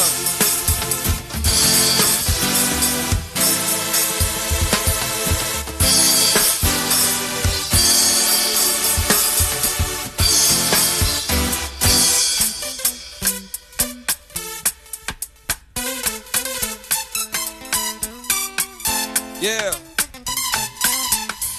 benn bis la woon ñaari nit la woon fi ñu daje woon xamuñu woon ni dina sori lool li ñu dund mel ni aljana amul lu ko gën a neex fi ci àddina ku na di wër sa morom ay ba daje mu jeji yaay booy de jooy na baay booy na ku na ñu nekkoon yoon la te bi gën a nice kon nag yoon la bis bi jot na mashallah tay dagan na lii de neex na jege si leen ñu fecc bis bi jot na mashallah tay dagan na lii de neex na jege si leen ñu fecc noobante leen bëggante leen maye nañ leen kon foonante leen noobante leen bëggante leen maye nañ leen kon foonante leen bis bi de jot na bés bi de jot na hey bés bi de jot na low li ci des mooy ñaanal leen sëy bu barkeel wërsëg bi ànd ngeen dundu ba suuf tàkkali leen sëy la yàlla bëgg mag ndaw góor ak jigéen ñëpp a ko teewe bés bii de jot na Edmond Flow, the hitmaker, merci beaucoup. Merci Edmond Flow, africain détenu par la musique qui s'ouvre dans le monde, il se définit comme ça. Di rafetlu encore une fois teewaayam fii ci plateau ak orchestre bi nga renvoyé ñoo ko accompagné bëgguma sax mu arrêté mais xam nga ñoom Fama dañ lay yokk xalaat nekk sa nopp yi di wax pour une fois Fama ma nekk fii am tuuti bégétaay mu may bëgg a yàqal xam nga Fama moom ndeysaan yooyu lay def mais Edmond yóbbante nañ ma léegi ci yow Mamzo nee na ma wax la defe yàgg donc ba bañ ñi dégg ñu ne li ma wax daf maa wax ma wax la loolu textuellement donc son message est là nee na waxal ma Edmond Defeyant la wax naa ko xam naa nag na ma jéggal yóbbante rek la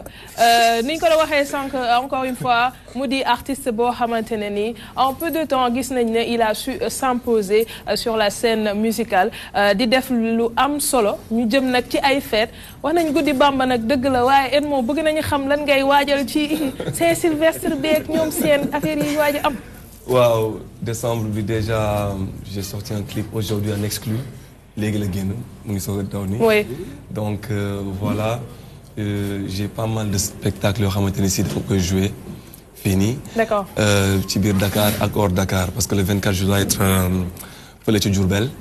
Donc après il y a le 25 je suis ici genre on joue tout le mois de décembre en fait on joue tout le mois de décembre. D'accord. Donc voilà il y a pas mal de spectacles yoo xamante ni ñu koy def le 25 damay nekk parc ak les enfants ñu ngi waajal foofu benn affaire boo xamante c'est que pour les enfants. Très bien. Voilà donc ñu ngi ci lu bëri daal ci décembre bi. D'accord alors léegi dañuy ñëw ci li nga xamante ne nii moo di métier de cette semaine te métier bi ci wàllu napp gi lay wax léegi ak Adja Nguer.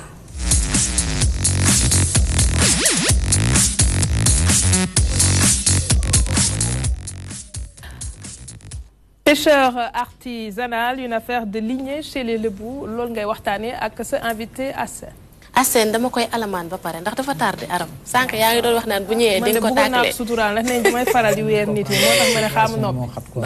Assène non circulation bi moo xam rek xam nga suñu président bi day defar dëkk bi. d'accord waaw looloo tax circulation bi moo ñu téye woon rek. ñu wax ni wàllum napp une affaire de lébu maanaam napp gi lébu yi lañ ko gën a askanale. yow mbaa lébu nga. non man séeréer laa nag séeréeru ndox laa quoi mais xam nga li ñu naan métier dëkkul fenn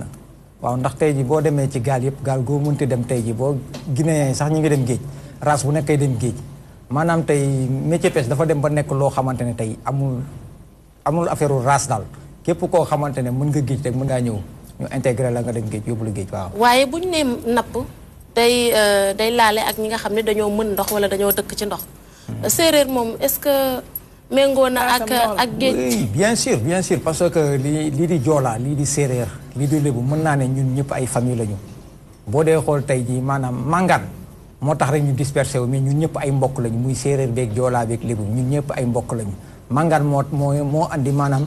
diversité langage yi quoi màngaan moo ko andi waaw loolu quoi. nga nekk membre ci UNAPES.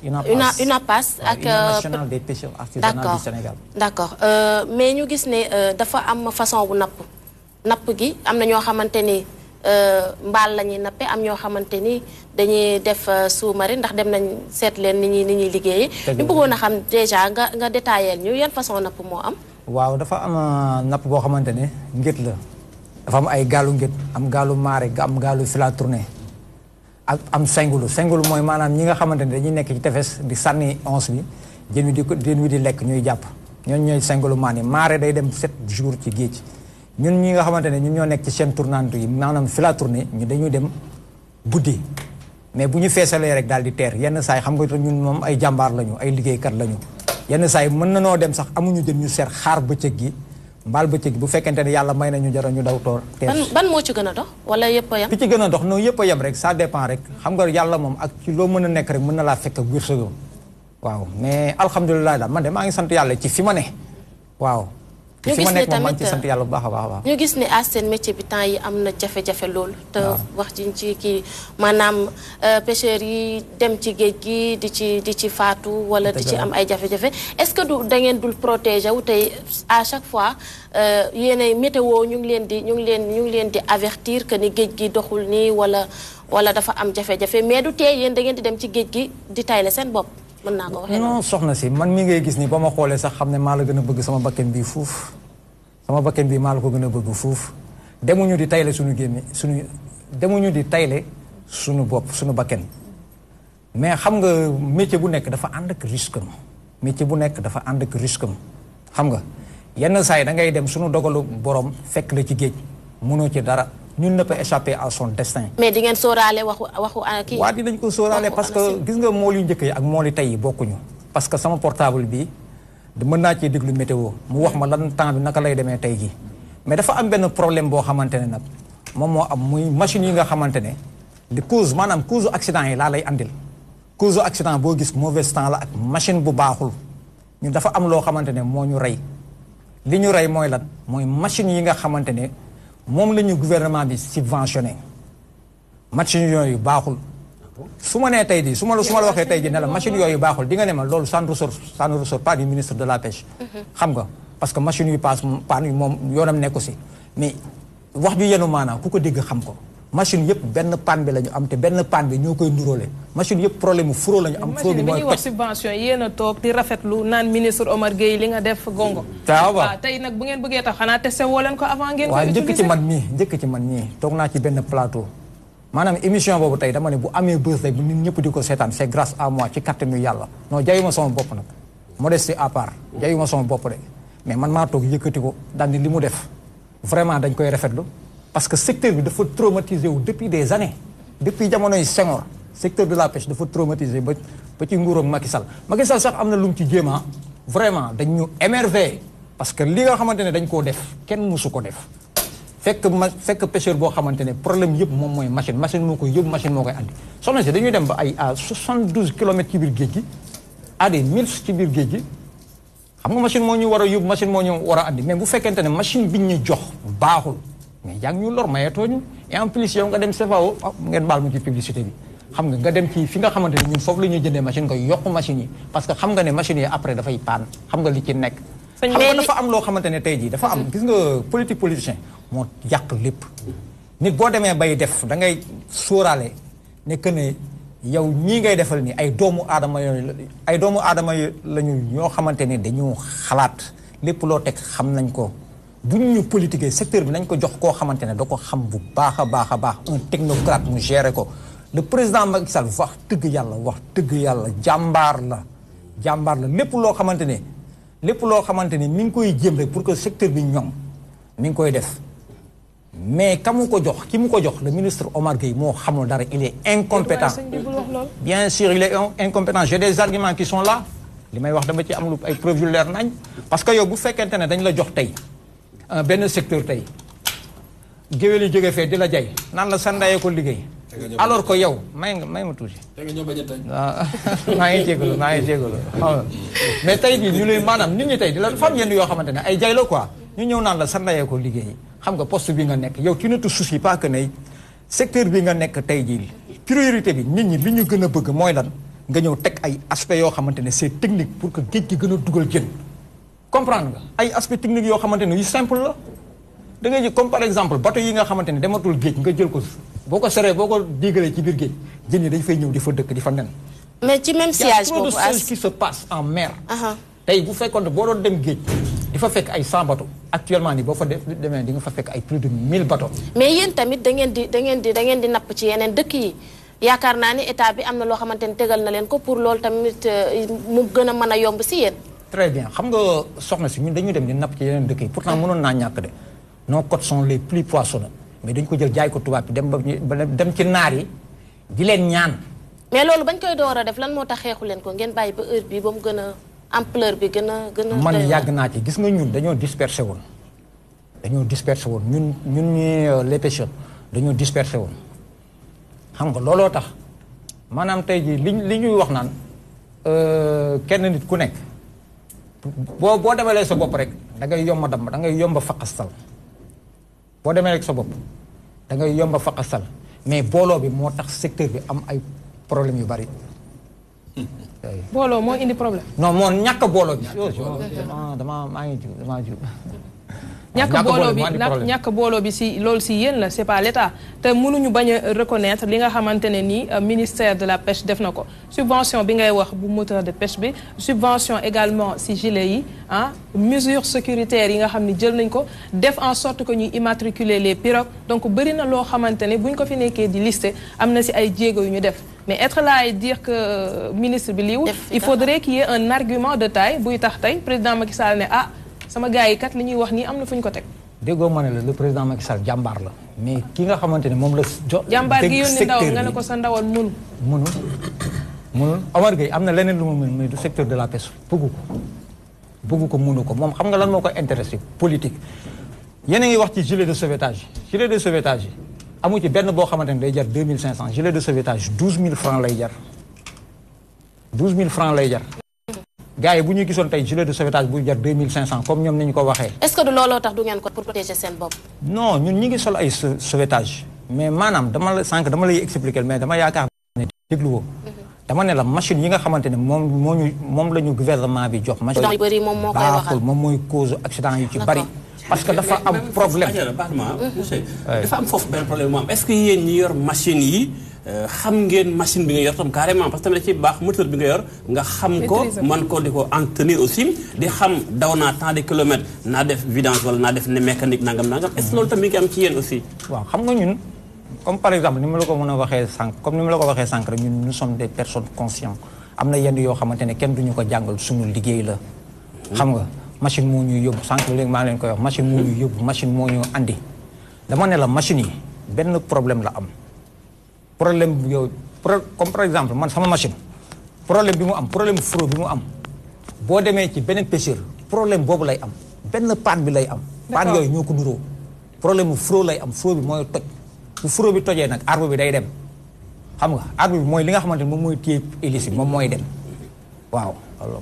Très bien As Sène comme da ngaa tardé yow lu ma la def da ngay jël nga bokk UNAPAS nekk président fondateur association des vrais acteurs de la pêche artisanale du Sénégal léegi du ñàkk Adjara Ndiaye bu génnee mu wóyal yow waxtaan bi ngeen dugal ko ci journal bi waaw yéen pare naa ci yéen damay jàll ci suñu beneen événement boo xamante ni tey moom la ñu tànn mu di la caverne des arts mystiques qui rend hommage à Al Maktoum Aboubacrine Diakhaté mu ngi fi ak ñun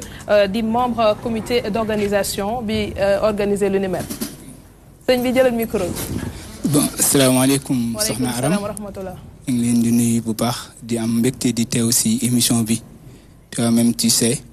di nuyu suñu tonton Sall ak monsieur Niang ak ñëpp ñu ma bokkal plateau bi ak suñu baay bi ak suñu mool bi. tamit di ko yokkal baat bi tuuti ñu dégg leen di sant di leen gërëm ci invitation bi. di wax rek ne comme ni ko soxna Aram waxee événementiel moo ñu fi indi waaye tamit dañuy jàllale waale message événementiel bi c'est le 25 décembre. bii nii waaw bii nii. ci fan ngeen koy defee. à Sacré-Cœur de ISEC. waaw nañ koy defee lu yàgg la woon ñu togg ko di defal Serigne Cheikh Ahmed Tidiane Sy Al Maktoum hommage. ndax yelloo na ko waaw ndax li mu def ci réew mi d'abord ci dimension yëpp ba ci lii ñu jëm ci wàllu élection yi ci dimension politique xam nañ taxaw ba mu fi taxawoon moom Serigne Cheikh Ahmed Tidiane Sy ñun nag ñu ne jeunesse bi ñun ndaw ñi dañ koy rendre hommage. waaye lu jiitu loolu moom dafa am benn particularité moom Serigne Cheikh Ahmed Tidiane Sy waaw ndax ku tudd Serigne Cheikh tudd politique tudd économie. tudd culture tudd savoir tudd action kon ñun jeunesse bi ñun caverne des arts mystiques dañuy yëngu ci wàllu art waaw dañuy yëngu ci wàllu art beneen bi tamit dañuy yëngu ci wàllu luy jëm ci wàllu koom-koom ndax Serigne Cheikh ci ñaar la liggéey mooy xam-xam buy jur jikko ak xam-xam buy jur jumtuwaay. D'accord. waaw te mooy wàllu koom-koom comme ci savoir moo tax ñu jagleel ko sax tableau boobu ngay gis ci wàllu art lañ ko def. ci Serigne Cheikh Ahmed Tidiane Sy Al Maktoum. bàgg bi lu ñuy gis lu muy symboliser. bàgg bi nii maa ngi koy tooñee léegi monsieur Niang naan ko boo gisee mooy li mooy essence su Serigne Cheikh parce que Serigne Cheikh dafa am essence am naissance am quintessence te nit dundam. ñett yi moo ko composé. d'accord waaw essence naissance quintessence. lan la ñu mën a xaar ci guddi googu noonu. guddi googu bés boobu journée la. dañuy am benn exposition bu ñuy def. d'accord ci tableau d'art ay tableau d'art yoo xam dañ ko jagleel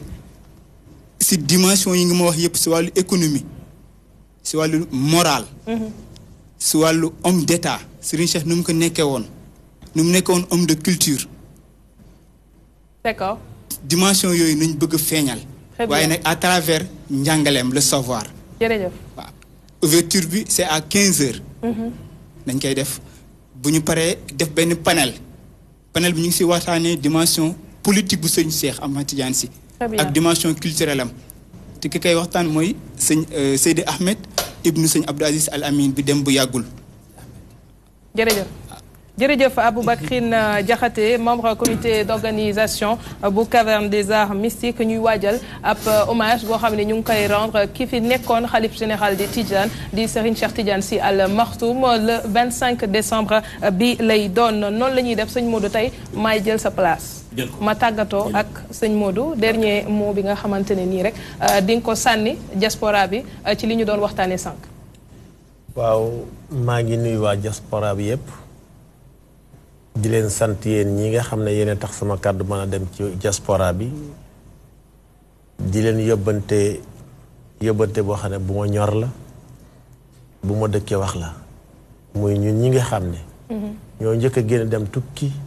ñun ñëpp nañ préparé wu boo bëdikuwaat toog ci suñu réew tubaab yi duñ mas a ñëw mukk tabaxal na suñu réew dëgg la suñu état mënta tabax suñu réew sans noonu ndax génn nañ am nañ expérience bi ñu am nañ ko delloosiwaat ci réew mi. jërëjëf ànd ak waa réew mi liggéey réew mi. jërëjëf mu di Modou Khouma, sénégalais de l'extérieur basé en Italie depuis plus de 30 ans, également président du mouvement Benen Bat bu Bees. Edmond, en quelques mots. Bon, damay rafetlu déjà franchement waxtaan bi fi am yëpp et di ñaan yàlla tamit lépp lu fi nit am comme projet yàlla sotti ko inchallah et di wax rek ni ay sénégalais lañ dañ jéem doxal suñu réew. C'est mieux que ñu dem di ko seeti feneen quoi nañ jéem a xool nan la ñu utee solution qu'on s'organise et que Sénégal jëm ca kanam et sur ce sama vidéo génn mu ngi YouTube et voilà maa ngi nuyu sama fans club bi nga xamante ne si mu ngi ci ginnaaw tout le temps di ci jàpp et di nuyu staff bi la famille tout le monde et joyeux anniversaire à Prunel. Allez, merci beaucoup. jërëjëf merci également à toute l'équipe tey avis du jour dama koy lepp ba beneen inchallah Père Sall bii gi may na ma ko ndax waxtu bi daf nañu te léegi dañu war a jublu ci xibaaru marax yi ak Abdoulaye Ndiaye jaa ngeen jëf ba suba inchallah.